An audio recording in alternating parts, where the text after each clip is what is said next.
Isang mapagpalang araw po sa ating lahat. Ako po si Nicole Castillo and welcome po sa aking daily devotion. So, ang topic po natin ngayon is, who is Joshua? Courage rooted in God's words. Joshua was the servant of Moses.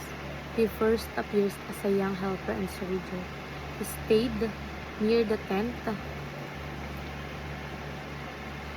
of meeting where God spoke with Moses. He was also one of 12 spies who trusted God when others were afraid. After Moses died, God chose Joshua to lead Israel into the promised land. Joshua must have felt afraid. He was now leading a whole nation, but God spoke clearly to him.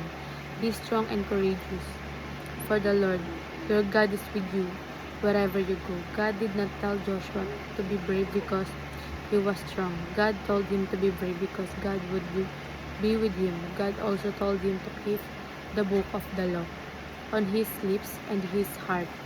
True courage comes from trusting God's word and God's presence. Joshua's leadership shows God's covenant faithfulness. The promise to Abraham continues not because of human strength but because of God's sovereign grace. Joshua's name means the Lord saves, and it's the same name as Joshua's brought Israel in an earthly land, but Jesus brings his people into eternal rest. Courage is not self-confidence, it is confidence in God's promises. So, ayon po sa Joshua 1, after the death of Moses, the servant of the Lord said to Joshua, son of Nun, Moses' age. So, ayon po sa ating katuruan, the Word of God is indispensable to individuals, families, and nations. So, ibig sabihin, ang salita ng Diyos ay napakahalaga sa buhay ng bawat tao, sa pamilya at kahit sa buong bansa.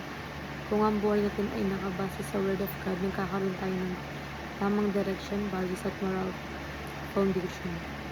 And the Word of God is meant to be read, meditated on, and obeyed.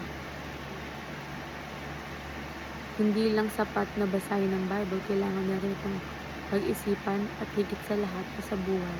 Doon nagkakaroon ng tunay ng pagbabago sa buhay.